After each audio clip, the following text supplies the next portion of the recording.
Hello, guys. So in this lecture, we're going to be talking about the 80-20 principle. Now, I'm pretty sure that a lot of you are familiar with the principle. Some of you are not. I read about it in different books, and I even read an entire book about the 80-20 principle. And that's when I realized that the 80-20 principle is one of the most important principles when it comes to proper time management. So let's get to it. This principle is generally known as the Pareto Principle. After its founder, the Italian economist Vilfredo Pareto, he was the first person to actually realize that the 80-20 principle is actually a thing. Now, of course, it's not something that you can always generalize, but most of the cases, the 80-20 principle is really, really efficient. And when you say economist, you say statistics. So you can know that coming from an economic background, the guy knows what he's talking about because economy is based on statistics mostly, right? So, what is the 80-20 principle? I'll give a few examples to be able to explain it properly. 80% of value is achieved with the first 20% of the effort. 80% of the work is completed by 20% of your team. 80% of software problems are caused by 20% of the bugs. So, in short, roughly 80% of the effects come from 20% of the causes. And if we want to reflect that into productivity, 80% of your accomplishments come from 20% of your to-do list.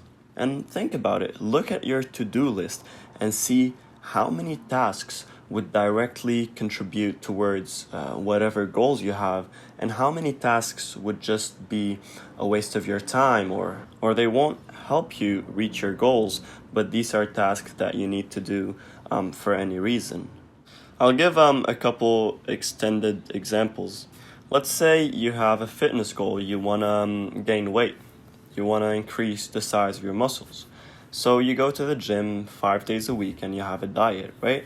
So I'm just going to focus on the exercises at the gym. I'm going to apply the 80-20 rule for the exercises at the gym. You have different exercises, you have some isolation exercises, and you have some compound movements, and your goal is to gain more weight and to increase your mass. And for those of you who do know and those of you who don't, usually compound movements help you the most in terms of mass, right?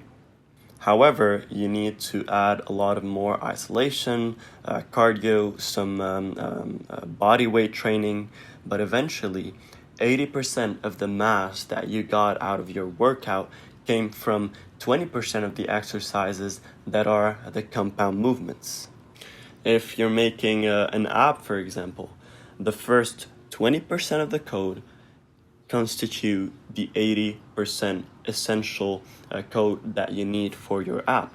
The rest is just fixing bugs, for example, adding some front-end designs for the app. If you have a marketing strategy, 80% of the revenue would come from 20% of the marketing strategies that you're following. The rest of them are contributing for the 20% that is left.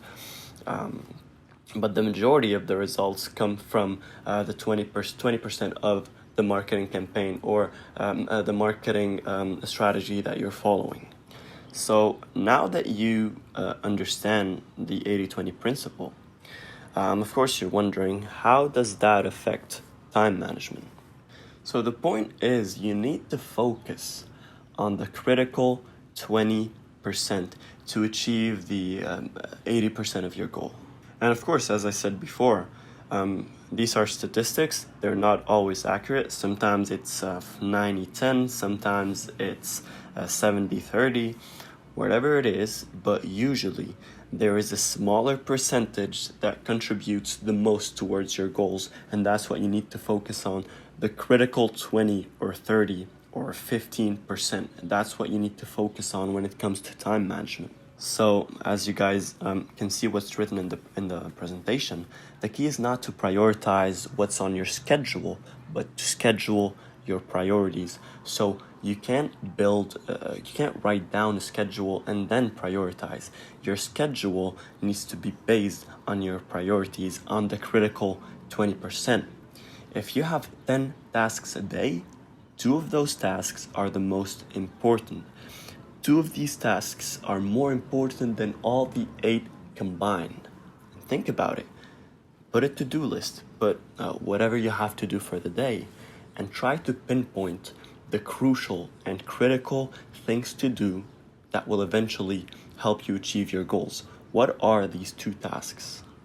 And once you realize what these tasks are and you become aware of the 80-20 principle, now you need to start building a schedule based on these priorities. You need to build a schedule or a plan based on these critical points. A lot of people disregard this rule because they think, it's common sense. Yeah, I'm gonna focus more on the things that will eventually help me accomplish my goals. But they encounter a lot of issues. First is one of the biggest issues is time management. People, and that's why we're talking about it right here. People usually procrastinate the most important tasks of the day that accounts for 80% of the results and busy themselves instead with the least important tasks. And usually because the crucial 20% are usually harder than the 80% that is rest. So they want to finish these 80% to feel that, I did a lot today. And then they end up not doing the critical 20%, which is completely wrong. You need to focus on the 20% first before focusing on the 80% that is left.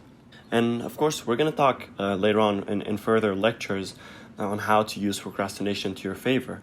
But for now, I want you guys to be aware that this is one of the issues. We tend to procrastinate the most critical and important tasks that will eventually help us accomplish our goals. We need to be aware of this. And the second thing is prioritizing.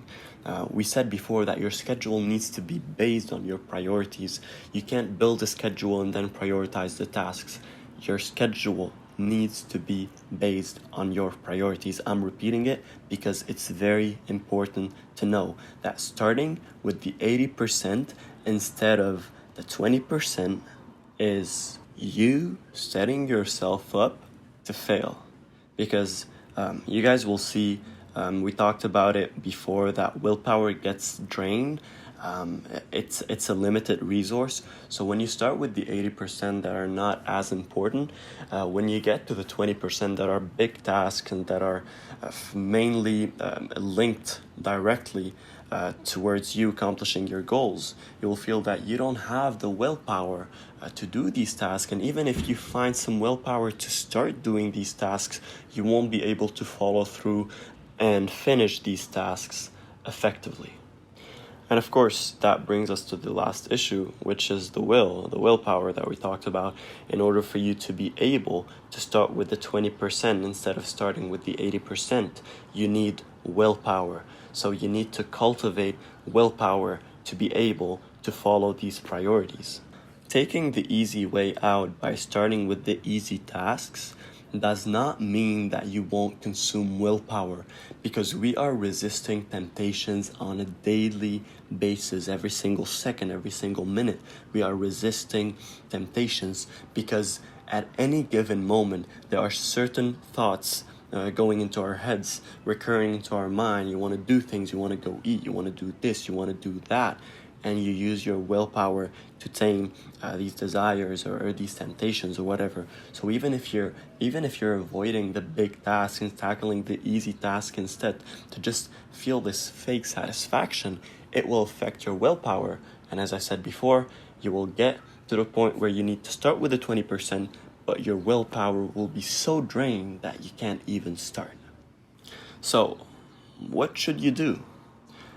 As simple as that, you need to apply these rules. When you have a list, you should start with the most important task, not the longest or the hardest. Sometimes the biggest tasks, the 20%, are not the longest or the hardest. Sometimes they are, most of the times they are, but it's not a general rule. Sometimes they're the most complicated, but that doesn't mean that they're the longest or the hardest. That means that they need a lot of thinking. They need a clear mind to just sit down and think about them. Some of them are hard, some of them are long, and some of them are just easy, right? But you just need to know the value of whatever you're doing. If a task is more valuable than all of the rest, even if it's harder or more complex, or even if it's easier, no matter what it is, based on value, you need to start with it. And the second thing is related to habit, and we're going to talk later about habits. But never go on a task in the 80% if you still haven't finished the 20% tasks. A lot of people tend to do that. They start with the 20% critical task and they finish half of it, and then they say, oh, you know what? I'm going to finish the rest of it later on today. Right now, I'm going to do some other things. So what's happening right there? You're procrastinating. You are procrastinating the crucial 10% that is left in order for you to waste your time doing the 80% that is not as important. And the last thing is that you need to become aware of these problems. And now that you've finished this lecture, you are way more aware of these problems. The next time you're going to be writing down a schedule, you're going to remember that you need to put these critical 20% in your head before writing your schedule, and you need to write your schedule accordingly. You will know that every single time you're going to start with your schedule, you're going to start with the critical 20%. And every single time your mind tells you that, oh, let's stop and move to the 80%, you're going to know that no, you're going to fall into procrastination, and this is bad. You need to stick with the critical 20%. As soon as you're done with the critical 20%, then you're good to go. You can move to the 80%, and usually, as I said, the 80% are easier, and therefore they do require willpower, but they require less willpower. And these 80% that are left, even if you have one or two tasks that you couldn't accomplish because, we all get tired at one point.